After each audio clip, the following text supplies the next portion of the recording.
Selamat datang Mbination di Medica Plaza. Semangat pagi, perkenalkan saya Rini dari Departemen HCBS Human Capital Business Support. Untuk hari ini saya akan memaparkan kepada teman-teman materi induction dari Departemen HCBS ya. Namun sebelum itu mari kita dengarkan terlebih dahulu Mars Medica Plaza.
Oke, itulah tadi Mars Medica Plaza yang akan kita dengar setiap pagi sebelum kita mulai bekerja. Baik, kita masuk ke slide yang pertama. Di sini ada penjelasan ya tentang HCBS terkait Human Capital Business Support untuk bisnis proses HCBS itu sendiri. Kita juga ada pemaparannya. Dengan visi dan misi, yaitu harapan dan keinginan yang diyakini oleh perusahaan untuk terus maju, dan juga ada nilai perusahaan, nilai-nilai yang kami yakini dalam pekerjaan sehari-hari kami di perusahaan gitu. Jadi untuk nilai perusahaan ini akan kita tanamkan untuk kesehariannya selama kita berada di Medica Plaza gitu. Kemudian juga ada organisasi Medica Plaza, yaitu pengaturan dan hubungan antara setiap bagian dan posisi yang ada dalam suatu organisasi. Kemudian juga ada di sini untuk peraturan perusahaan, yaitu regulasi yang terdiri dari 44 pasal untuk ditaati oleh karyawan. Kemudian juga ada rekrutmen, di sini pencarian dan seleksi karyawan. Gitu, yang dimana untuk rekrutmen sendiri itu mulai dari adanya request permintaan karyawan dari setiap departemen, kemudian juga ada uraian tugas yang dimana uraian tugas harus dilakukan sesuai dengan posisinya. Dari uraian tugas kita juga pasti ada rencana kerja atau goalnya gitu ya. Per posisi dibuat dari masing-masing individu, kemudian dari rencana kerja yang sudah dibuat akan ada penilaian kerja juga nih pastinya ya gitu. Nah dari penilaian kerja atau evaluasi kerja, nah ini akan berpengaruh nih dengan kompensasi dan benefit. Jadi untuk kompensasi benefit ini yang akan didapatkan oleh karyawan di suatu perusahaan. Kemudian juga ada business support. Di sini dukungan umum untuk operasional perusahaan mulai dari SIP, izin klinik, dan pemeliharaan kendaraan. Baik, selanjutnya kita masuk ke visi, misi, and tagline Medica Plaza. Visionnya di sini menjadi yang terbaik dan paling dicari di dalam bidang pelayanan kesehatan dan medis di Indonesia. Untuk misionnya, secara konsisten memberikan pelayanan medis yang inovatif, terpercaya dan bagus, perawatan yang penuh kasih sayang dan kelembutan. Untuk tagline-nya itu sendiri, Compassionate Care and Medical Excellence. Pelayanan yang penuh kasih sayang dan pelayanan kesehatan dengan mutu yang unggul. Baik, selanjutnya kita masuk ke logo. Oke, logo Medica Plaza ini adalah logo baru yang dirancang untuk menunjukkan identitas perusahaan yang lebih modern. Tipografi berbentuk pita melambangkan komitmen Medica Plaza yang tiada henti dalam memberikan layanan kesehatan dan medis untuk klien kami. Tanda plus berupa dua anak panah yang saling menyatu, melambangkan komunikasi dan pengertian antara Medica Plaza dan klien. Logo baru ini juga bertujuan untuk menunjukkan kekuatan praktik budaya dan wawasan leluhur Indonesia dalam memberikan layanan kami sebagai komitmen untuk menjadi yang terbaik dan paling dicari dalam layanan medis dan kesehatan di Indonesia. Baik, kita masuk ke slide corporate values. Yang pertama di sini ada integrity, innovation, care, excellence, teamwork, and honesty. Di sini yang pertama adalah excellence, proaktif dan cepat tanggap dalam memberikan layanan bernilai tambah. Jadi senantiasa meningkatkan kualitas untuk menghasilkan layanan yang melampaui harapan pemangku jabatan. Untuk teamwork ini kerjasamanya pasti antar tim ataupun antar departemen yang saling berkaitan satu sama lain. Untuk honesty, yaitu bertindak jujur, tulus, dan transparan. Untuk integrity, yaitu disiplin dan konsisten. Terus untuk innovation, kreatif dan inovatif untuk memberikan solusi yang terbaik. Melakukan perbaikan berkelanjutan. Dan yang terakhir itu adalah care, memberikan pelayanan yang penuh kasih sayang dan kelembutan, peduli dengan sesama. Oke, baik teman-teman, kita akan kenalan nih untuk slide berikutnya dengan jajaran direksi dari Medica Plaza.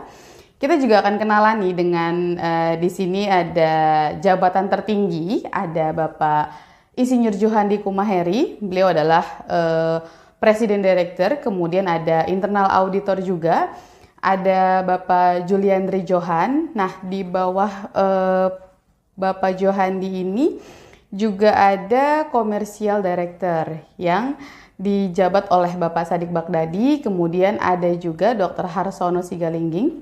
Beliau di sini adalah Operational Director gitu. Dan ada juga Bapak Johandi menjabat sebagai Supporting Director. Oke, baik teman-teman, kita akan masuk ke slide berikutnya, yaitu di sini ada Commercial Division yang dipimpin oleh Bapak Sadik Baghdadi, beliau selaku Commercial Director yang membawahi ada 4 departemen. Di sini ada Sales and Account Executive, di sini ada Bu Adisti, beliau selaku Sales and Marketing Senior Manager, dan kemudian ada Pak Toto Subroto, beliau adalah Key Account Manager. Dan ada juga Departemen IT and Communication, di sini ada Pak Miko, beliau selaku manajer. Dan ada untuk di procurement, Departemen Procurement, di sini ada Ibu Rasa Wulan atau biasa dipanggil dengan Bu Wulan. Beliau adalah selaku manajer procurement. Dan kemudian ada Departemen MDC juga. Di sini ada Mbak Vandru, beliau selaku manajer dari Departemen MDC. Nanti kita akan kenalan dengan Operation Division yang dipimpin oleh Dr. Harsono Sigalingging selaku Operation Director, dan di sini juga ada membawahi Senior Manager Operation and Management Representative, dan di bawahnya ini ada Manager Administration Services, kemudian juga ada Medical Center Manager.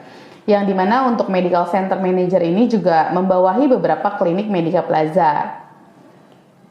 Oke, kemudian juga ada Senior Manager QHSE and Training ya. Di sini juga membawahi Medical Training Manager dan QHSE Assistant Manager.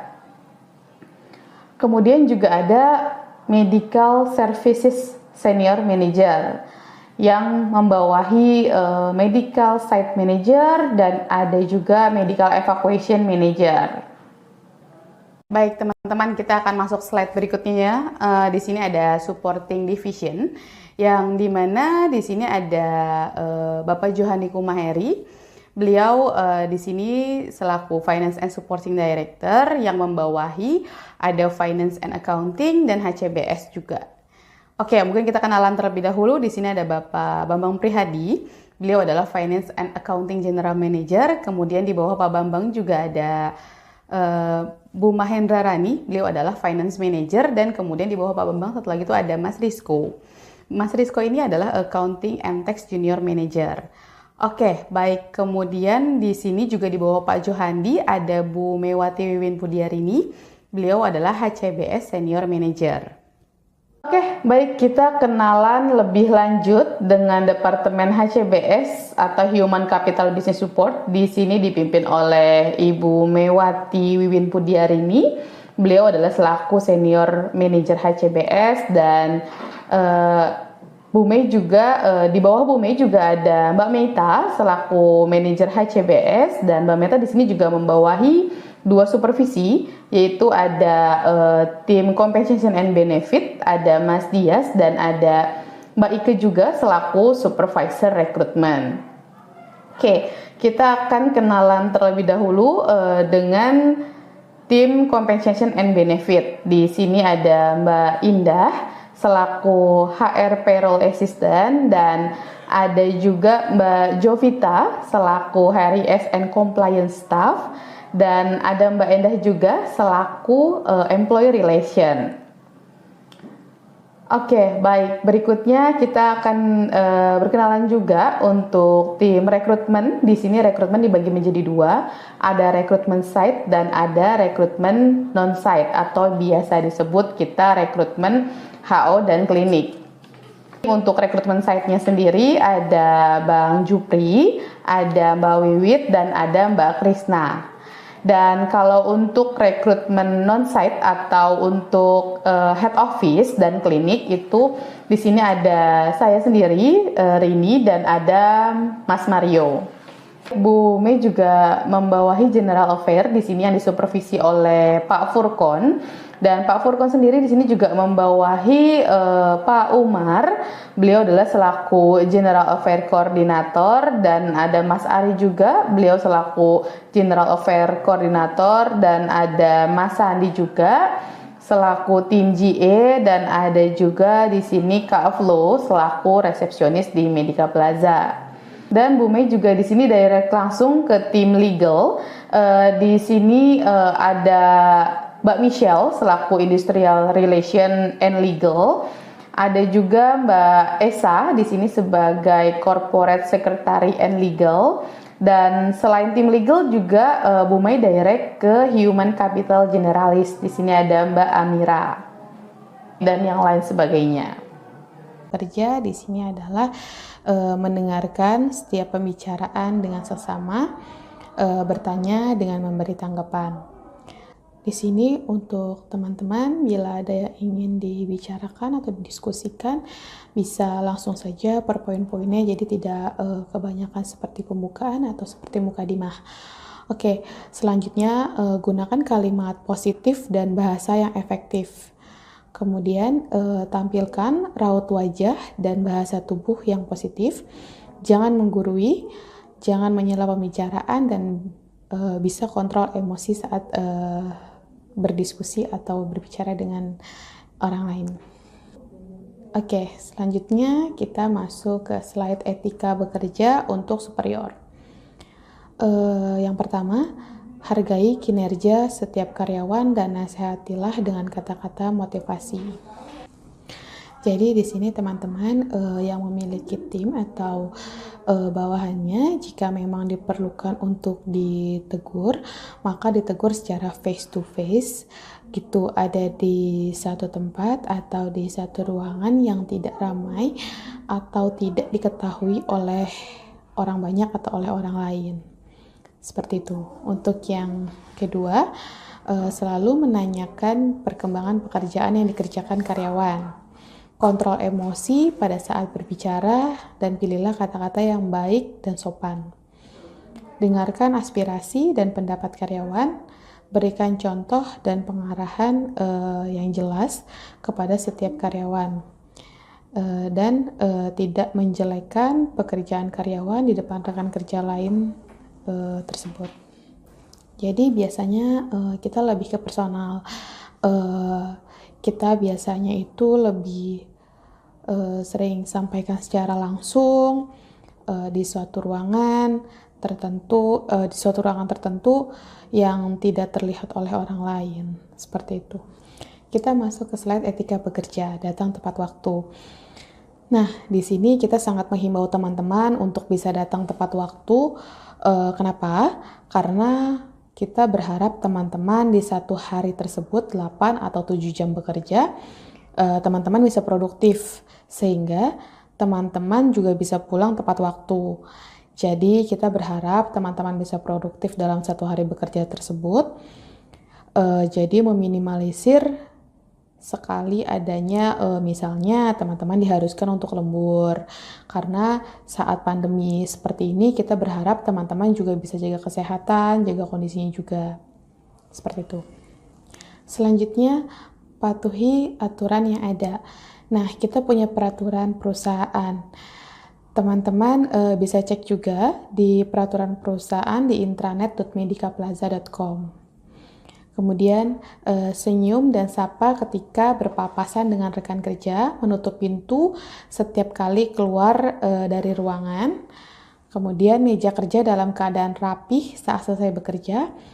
Nah, ini berlaku juga untuk yang punya meja pribadi atau bergantian dengan teman-teman yang lain. Misalnya ada tim helpline agent yang memang dia rotasi kerjanya atau dia shifting atau bergantian dengan teman-teman yang lain gitu. Jadi kita selalu kondisikan untuk meja dalam kondisi rapih dan bersih agar teman-teman yang nantinya akan mengisi meja tersebut menjadi terasa nyaman. Nah, untuk yang punya meja pribadi, untuk laptop setelah selesai bekerja, ini harus segera dimasukkan ke dalam laci atau dimasukkan ke dalam satu tempat yang tertutup, boleh laci, boleh lemari, atau tempat tertutup yang tersimpan rapih, seperti itu. Atau boleh juga dibawa pulang, misalnya teman-teman mau ada pekerjaan lebih lanjut untuk dikerjakan di rumah, jadi tidak boleh ada di atas meja. Laptop tersebut tidak boleh disimpan di atas meja. Jadi di atas meja tidak ada laptop. Seperti itu kalau sudah selesai bekerja. Jadi sebaiknya disimpan di lemari yang tertutup. Tidak menggunakan headset untuk mendengarkan musik selama bekerja. Yang dimaksud ini adalah ketika volume headset atau volume musik ini terlalu keras, jadi di sini cenderung akan menyulitkan rekan kerja kita saat memanggil kita, terus kita juga tidak mendengar. Terus dan kesulitan juga nih untuk berkoordinasi dengan kita, seperti itu. Tidak membuka situs media sosial selama waktu bekerja. Di sini yang dimaksud adalah teman-teman saat bekerja diharapkan untuk fokus terlebih dahulu kepada kerjaannya. Terus menerapkan protokol kesehatan. Untuk etika pekerja selanjutnya yaitu mengecek pekerjaan sebelum dilaporkan atau diajukan kepada atasan atau ke supervisi. Selesaikan pekerjaan dengan tepat waktu, kemudian fokus dan teliti dalam mengerjakan pekerjaan, kemudian kembangkan ide-ide untuk kemajuan perusahaan, berkoordinasi dengan rekan kerja untuk hasil yang maksimal, tidak tidur selama jam bekerja. Oke, kita masuk ke slide berikutnya yaitu etika bekerja. Etika bekerja di sini datang tepat waktu. Datang tepat waktu itu yang artinya saat kita sedang pandemi, untuk meeting itu diadakan atau pertemuan itu biasanya online, tapi ada kalanya ketika diadakan untuk offline atau datang tatap muka, yang dimana teman-teman harus datang tepat waktu sesuai dengan undangan yang telah dijadwalkan. Kemudian berpartisipasi aktif, yang dimana teman-teman diharapkan untuk ada feedback atau timbal balik saat di dalam ruangan. Kemudian untuk tidak menerima telepon dengan suara yang keras. Di sini saat di dalam satu ruangan, apabila ada telepon diharapkan teman-teman untuk keluar terlebih dahulu, untuk izin dan keluar dari ruangan untuk mengangkat telepon tersebut. Apabila sudah selesai, boleh langsung masuk ke dalam ruangan tersebut. Untuk selanjutnya, tidak meninggalkan ruang rapat sebelum rapat selesai kecuali ada kebutuhan yang mendadak. Pastikan tidak ada barang-barang yang tertinggal di ruang rapat. Matikan listrik dan proyektor ketika rapat selesai. Rapihkan kembali kursi sesuai letaknya. Rapihkan kembali kursi-kursi sesuai letaknya. Tutup kembali layar setelah digunakan. Selanjutnya, etika berkomunikasi dengan rekan kerja. Yang pertama, sampaikan permintaan tolong Anda dengan sopan, tanpa terkesan memerintah. Misalnya saat teman-teman membutuhkan pertolongan atau berhubungan dengan departemen lain, sampaikan permintaan tolong untuk suatu hal pekerjaan tersebut. Dengarkan pendapatnya, berbesar hati untuk mengakui kesalahan yang Anda buat. Beri pujian pada rekan kerja atas apa yang telah mereka lakukan. Selanjutnya, akui keberadaan dan hargai kerja kerasnya. Gunakan intonasi yang tepat dan sopan. Sampaikan kritik Anda yang baik. Terus bersikap fleksibel, cobalah berempati dengan perasaan dan keadaan rekan kerja. Untuk etika surat menyurat, kita di sini untuk surat menyurat di Medica Plaza itu yang menggunakan Zurich. Terus surat resmi untuk perusahaan menggunakan kop surat yang telah tersedia. Untuk slide selanjutnya yaitu etika berpakaian dan berpenampilan. Untuk etika berpakaian dan berpenampilan, yang pertama di sini menggunakan sepatu tertutup pada saat bekerja atau jam kerja.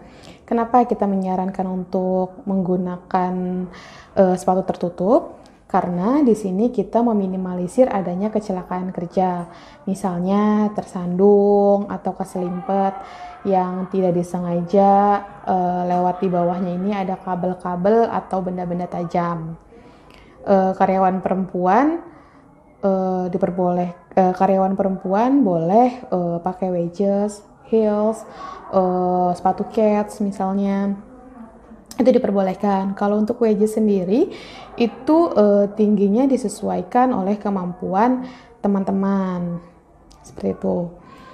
Untuk heels juga sama nih, untuk sesuai dengan kemampuan teman-teman, seperti itu. Atau boleh juga menggunakan sepatu kets atau sepatu tali. Nah, untuk yang karyawan laki-laki boleh pakai pantofel atau sepatu kets. Nah, yang tidak diperbolehkan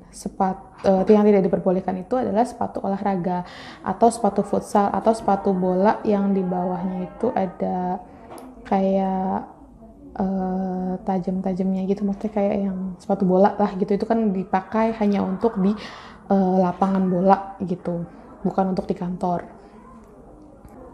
Selanjutnya, pakailah parfum secukupnya agar tetap wangi. Terus untuk laki-laki ini tetap rambut dalam posisi rapi atau keadaan rapi. Kemudian yang selanjutnya, celana jeans dan polo shirt diperbolehkan dipakai pada hari Jumat. Di selain hari Jumat, ini kita tidak diperbolehkan, jadi harus menggunakan pakaian yang rapih dan formal. Oke, kita lanjut masuk ke slide larangan-larangan. Pekerjaan sampingan, yang pertama, pekerjaan sampingan yang sama atau sejenis dengan kegiatan operasional perusahaan, dilarang menyiarkan atau membuka rahasia perusahaan atau jabatan. Karyawan juga dilarang menerima atau memberikan atau menyetujui pemberian uang, komisi untuk kepentingan pribadi.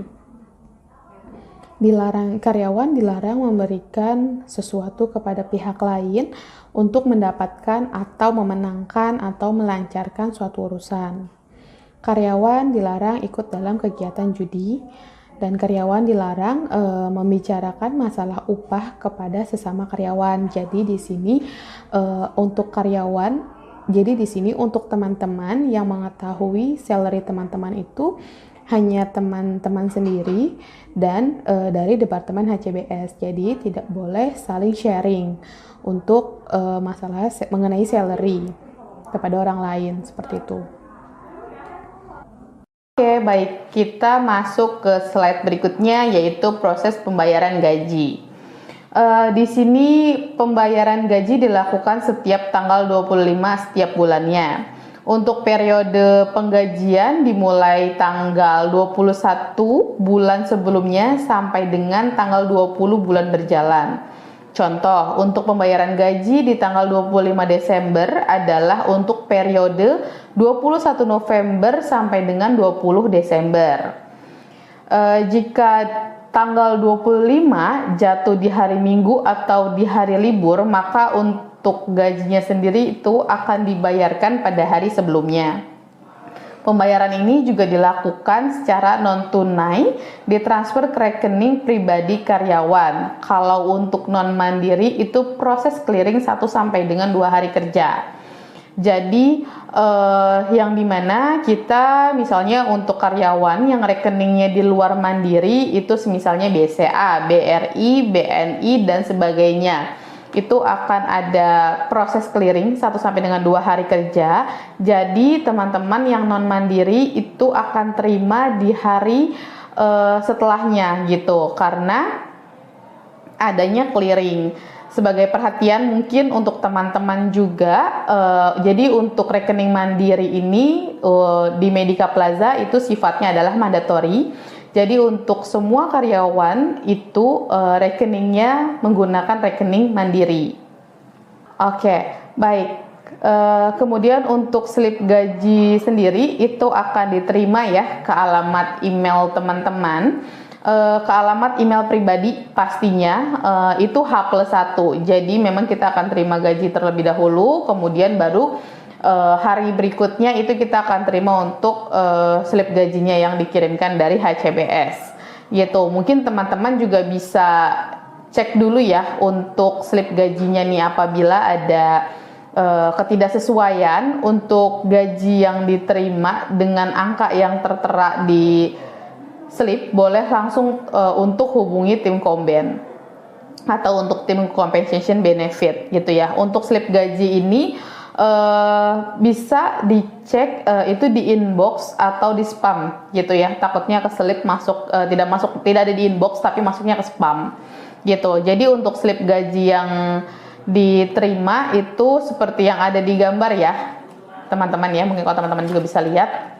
Sebagai slip gaji sendiri ini ada kolomnya juga, mungkin teman-teman juga bisa lihat ya di sini, di sebelah sini. Di sini juga ada penghasilan, ada potongan dan ada manfaat gitu ya, yang dimana untuk penghasilan ini di breakdown dengan kesepemahaman offering yang telah dikirimkan ke teman-teman gitu saat proses kesepemahaman sebelumnya, saat proses offering letter gitu ya. Nah, di sini juga ada potongan, yaitu ada iuran BPJS JHT, ada BPJS pensiun, dan ada iuran BPJS kesehatan gitu. Ada juga potongan uang makan siang yang dimana bila teman-teman mengalami keterlambatan, itu akan masuk ke potongan uang makan siang yang terpotong di datanya ya, gitu. Nah, kalau untuk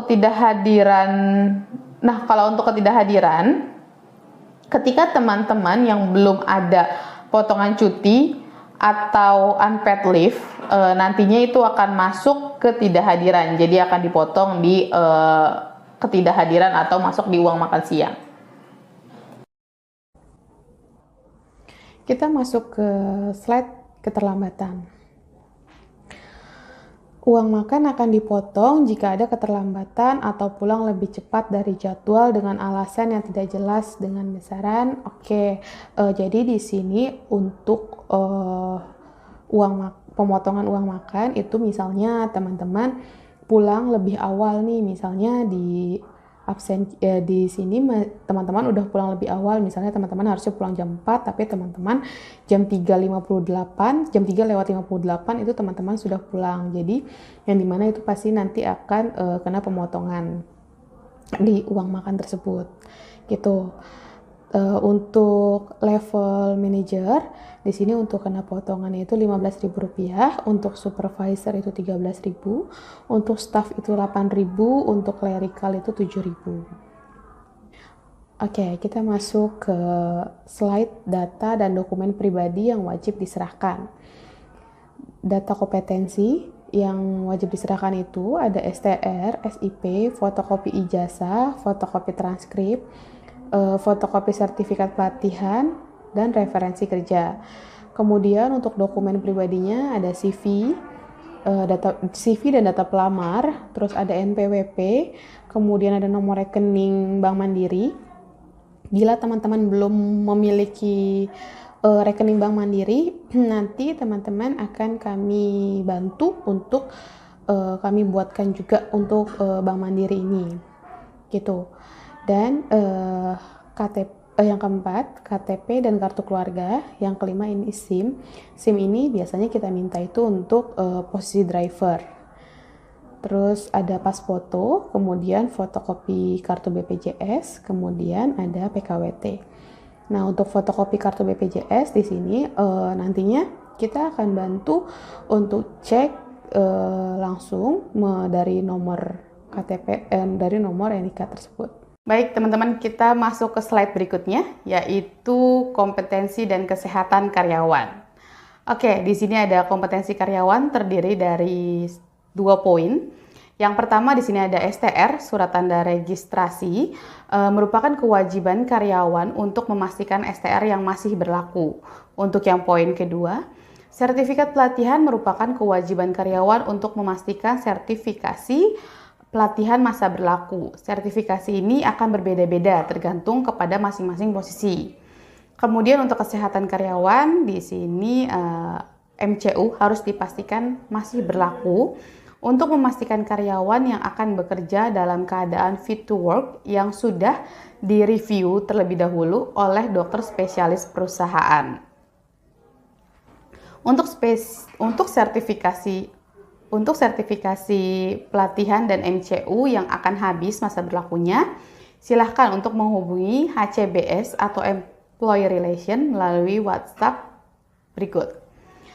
Untuk diaturkan nih jadwal MCU tahunannya atau renewalnya ya, beserta untuk dijadwalkan untuk pelatihannya juga.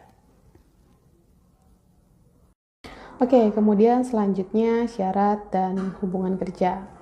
Di sini kepribadian yang baik dan motivasi kerja tinggi, kemudian memiliki kompetensi, kemampuan, kepribadian yang sesuai dengan syarat pekerjaan atau jabatan, kemudian memiliki pengalaman kerja yang sesuai jika diperlukan dalam syarat pekerjaan atau jabatan. Kemudian yang keempat, di sini ada sehat jasmani dan rohani termasuk kesehatan mental dan sosial. Maka dari itu, kenapa kita di awal sebelum bergabung dengan Medica Plaza ini, teman-teman dijadwalkan untuk medical check up terlebih dahulu, karena untuk melihat kesehatan teman-teman juga, kesehatan jasmani dan rohani juga. Kemudian pribadi yang memiliki integritas dan moral yang tinggi, Selanjutnya, tidak memiliki pengalaman kriminal atau perbuatan tercela lainnya. Untuk selanjutnya, perizinan. Perizinan di sini ada STR, surat tanda registrasi, ada SIP, surat izin praktek, dan ada PKTK, yaitu pelaksanaan pelatihan keterampilan tenaga kerja. Oke, kita masuk ke tahap selanjutnya, yaitu malpraktis. Di sini untuk karyawan, kita yang memiliki kewenangan untuk menghandle pasien, misalnya ketika ada ditemukan malpraktis dengan sengaja maupun dengan tidak sengaja, maka kita akan proseskan sesuai dengan ketentuan yang berlaku di Medika Plaza. Oke, baik teman-teman, kita masuk ke slide berikutnya ya. Di sini ada pendaftaran parkir dan transportasi. Pendaftaran parkir ini dimulai dari tanggal 1 sampai dengan tanggal 5 setiap bulannya, dan mengisi formulir dan juga menyerahkan fotokopi STNK. Nah, di sini untuk biaya parkirnya sendiri 50% ditanggung oleh perusahaan dan 50% ditanggung oleh karyawan. Sebagai berikut untuk rinciannya. Untuk mobil per bulan itu 425.000, dibayarkan karyawan per bulannya itu 212.500 hanya untuk level supervisor ke atas. Dan untuk motor sendiri per bulannya itu 150.000 dan dibayarkan karyawan per bulan itu 75.000. Kemudian karyawan yang akan bertugas keluar kantor menggunakan kendaraan operasional dapat mengisi formulir online permintaan layanan transportasi maksimal itu pukul 16.00 H-1 gitu. Dan apabila mobil operasional tidak tersedia, maka teman-teman boleh nih minta untuk voucher Grab. Permintaannya sendiri H-1 dan di link berikut. Nah, untuk linknya sendiri itu kita cantumkan untuk teman-teman yang di Jakarta, mungkin kita cantumkan di description grup MP Jakarta gitu. Kalau untuk teman-teman mungkin yang ada di klinik di selain Jakarta, mungkin bisa atau mungkin boleh hubungin ke Mbak Endah ya, atau untuk tim Komben untuk dapat voucher Grab. Teman-teman, kita akan masuk ke slide berikutnya, yaitu ada kehadiran dan izin meninggalkan pekerjaan. Oke, baik. Di sini ada cuti berlaku bagi karyawan dengan hari dan jam kerja normal. Cuti dilakukan tanpa pemotongan upah. Untuk hak cuti diperoleh setelah karyawan bekerja selama 12 bulan berturut-turut. Karyawan dapat bekerja kurang dari 12 bulan, namun disetujui untuk tidak masuk atau izin karena keadaan tertentu, maka dicatat sebagai izin tanpa upah atau biasa disebut dengan unpaid leave. Kemudian karyawan tidak diperkenankan mengumpulkan cuti tahunan. Selanjutnya, karyawan yang mengundurkan diri dan telah memiliki hak cuti serta hak cutinya masih tersedia tidak diperkenankan menggunakan sisa hak cuti tersebut sampai dengan batas akhir tanggal pengunduran diri. Sisa hak cuti dapat dilakukan perhitungan pergantian. Oke. Selanjutnya di sini permohonan cuti itu diajukan 14 hari ya sebelum teman-teman melakukan cuti gitu. Jadi untuk cuti sendiri ini kita ada di sistem HRIS itu ada namanya e-leave gitu. Jadi teman-teman untuk di HRIS teman-teman itu bisa dilihat ada e-leave. Jadi teman-teman untuk melakukan cuti itu 14 hari sebelumnya bisa dari sistem tersebut gitu. Dan untuk cuti tahunan ini akan gugur bila dalam 18 bulan tidak dipergunakan. Kemudian dalam keadaan mendesak, perusahaan dapat menangguhkan rencana cuti tetapi tidak lebih dari 6 bulan. Cuti bersama akan memotong cuti tahunan. Jika tidak lanjut kontrak, maka paling lambat 1 bulan sebelum berakhir, baik perusahaan maupun karyawan wajib menginformasikan secara tertulis kepada Departemen HCBS dan user. Oke. Selanjutnya di sini permohonan cuti itu diajukan 14 hari ya sebelum teman-teman melakukan cuti gitu. Jadi untuk cuti sendiri ini kita ada di sistem HRIS itu ada namanya e-leave gitu. Jadi teman-teman untuk di HRIS teman-teman itu bisa dilihat ada e-leave. Jadi teman-teman untuk melakukan cuti itu 14 hari sebelumnya bisa dari sistem tersebut gitu. Dan untuk cuti tahunan ini akan gugur bila dalam 18 bulan tidak dipergunakan. Kemudian dalam keadaan mendesak, perusahaan dapat menangguhkan rencana cuti tetapi tidak lebih dari 6 bulan. Cuti bersama akan memotong cuti tahunan. Jika tidak lanjut kontrak, maka paling lambat 1 bulan sebelum berakhir, baik perusahaan maupun karyawan wajib menginformasikan secara tertulis kepada Departemen HCBS dan user.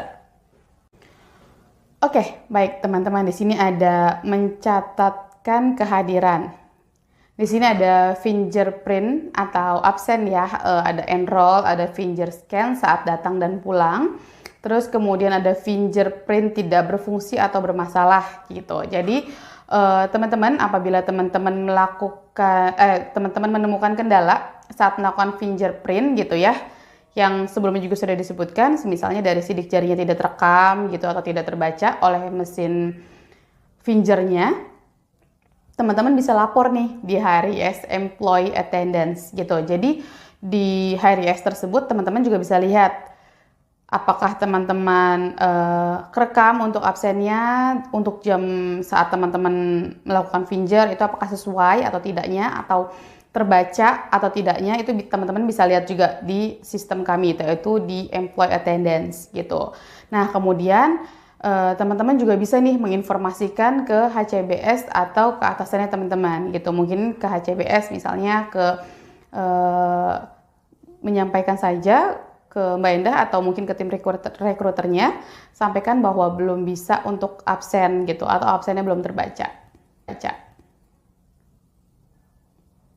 Yaitu overtime prosedur. Nah, yang dimana untuk overtime atau tugas ekstra ini kita juga sudah menggunakan sistem sama dengan e-leave. Jadi untuk yang overtime prosedur ini kita menggunakan di link hris.medicaplaza.com. Jadi teman-teman bila ada permintaan atau perintah gitu, jadi teman-teman bisa isi datanya di link tersebut. Kemudian teman-teman udah diisi datanya, lengkapi formnya, terus setelah itu lanjut nih teman-teman juga harus cek kira-kira dari request yang teman-teman akan lakukan untuk overtime tersebut kira-kira disetujui atau tidak oleh atasannya gitu. Nah, bila sudah disetujui oleh atasan, maka teman-teman boleh melakukan lembur gitu, boleh melakukan kerja tersebut. Tapi bila tidak di-approve oleh atasan, maka saat tidak di-approve tapi teman-teman tetap melakukan lembur, maka itu tidak akan dibayarkan gitu. Jadi teman-teman pastikan harus cek juga nih di sistem udah di-approve atau belum sama atasan teman-teman gitu. Nah kalau misalnya sudah di-approve oleh atasannya teman-teman, nanti teman-teman juga jangan lupa nih untuk tetap masukkan evidence-nya gitu. Jadi hasil dari teman-teman apa sih yang teman-teman kerjain gitu, nanti jangan lupa di screenshot, nanti di-upload ke sistem juga bila sudah setuju ya teman-teman pastinya sama atasan gitu. Kalau sudah selesai di screenshot terus di-upload juga ke sistem gitu teman-teman. Nah untuk memastikan lembur yang telah dilaksanakan, final overtime atau tugas ekstra telah disetujui oleh atasan paling lambat itu akhir bulan gitu, akhir bulan periode lembur tanggal 30 atau tanggal 31. Oke, kita masuk ke fasilitas kesehatan. Nah, di mana untuk besaran iuran ini, iuran bagi peserta pekerja penerima upah di sini akan dikenakan untuk 4% dibiayai oleh pemberi pekerja atau oleh perusahaan, dan 1%-nya dibayar oleh pekerja tersebut atau karyawan tersebut. Untuk iuran ini mencakup untuk 5 orang, yaitu karyawan, suami, istri, dan 3 anak untuk layanan rawat inap, rawat jalan, dan rawat melahirkan. Seperti itu. Oke, baik teman-teman, kita masuk ke slide berikutnya, yaitu ada jaminan tenaga kerja. Yaitu di sini ada iuran berdasarkan dari upah rata-rata bulanan yang dibayarkan kepada karyawan mulai Maret mulai bulan Maret 2024, batas paling tinggi upah sebagai dasar perhitungan iuran jaminan pensiun atau JP yang sebelumnya itu sebesar 9.559.600 menjadi 10.042.360 per bulan. Untuk karyawan yang akan melanjutkan, kepesertaan sesuai dengan kartu yang ada atau kartu yang lama agar menyerahkan fotokopi kartu jam sostek yang lama. Kepesertaan bisa dicek online melalui aplikasi JMO. Teman-teman, kita masuk ke slide berikutnya, yaitu tunjangan hari raya. Tunjangan hari raya keagamaan atau biasa disebut dengan THR, keagamaan bagi pekerja atau buruh di perusahaan diberikan kepada seluruh dengan ketentuan pelaksanaan umum sebagai berikut. Karyawan dengan status tetap atau PKWTT atau surat keputusan karyawan tetap dan karyawan kontrak atau PKWT sekurang-kurangnya telah bekerja selama 1 bulan secara terus-menerus atau lebih. Besarnya tunjangan hari raya keagamaan adalah selama 1 bulan gaji untuk karyawan yang telah bekerja selama 12 bulan berturut-turut atau lebih, dan akan diberikan secara proret apabila karyawan belum genap selama 1 tahun bekerja pada perusahaan. Tunjangan hari raya keagamaan dapat diberikan kepada karyawan yang dalam proses berhenti bekerja di perusahaan dengan ketentuan sebagai berikut. Ada 2 poin, yaitu ada karyawan tetap atau PKWTT. Untuk yang kedua ada karyawan kontrak atau PKWT yang masih bekerja sekurang-kurangnya sampai dengan Hari Raya Idul Fitri. Pembayaran THR keagamaan tersebut akan dilakukan selambat-lambatnya 1 minggu sebelum tibanya Hari Raya, di mana ditentukannya di Hari Raya Idul Fitri. Pembayaran THR dilakukan secara bersamaan, yaitu sebelum Hari Raya Idul Fitri Lebaran. Oke, baik teman-teman, kita masuk ke slide berikutnya, yaitu di sini ada fasilitas pengobatan dan perawatan kesehatan tambahan.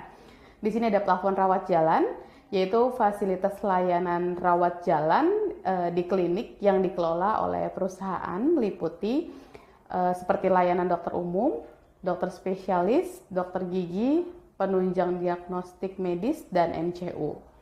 Untuk obat-obatan di luar vitamin, vaksin, akupuntur, atau fisioterapi itu merupakan bagian dari fasilitas rawat jalan. Dan untuk kacamata di sini fasilitas ini berlaku untuk 2 tahun sekali, meliputi penggantian bingkai dan lensa. Dan untuk fasilitas plafon rawat jalan dan kacamata ini hanya berlaku untuk karyawan atau karyawati dengan status kontrak PKWTT atau karyawan tetap. Gitu. Nah, mungkin nanti untuk detailnya teman-teman dapat melihat nih di SOP fasilitas dan perawatan kesehatan. Ada work-life balance yang dimana perusahaan berupaya ada keseimbangan antara bekerja dan perlunya kegiatan di luar pekerjaan termasuk rekreasi dan olahraga. Selanjutnya, sesuai dengan minatnya, karyawan dapat melakukan aktivitas olahraga dengan dukungan perusahaan. Kemudian setiap tahun jika keadaan memungkinkan diadakan kegiatan outing atau family gathering. Untuk selanjutnya perusahaan menyediakan fasilitas olahraga bagi karyawan.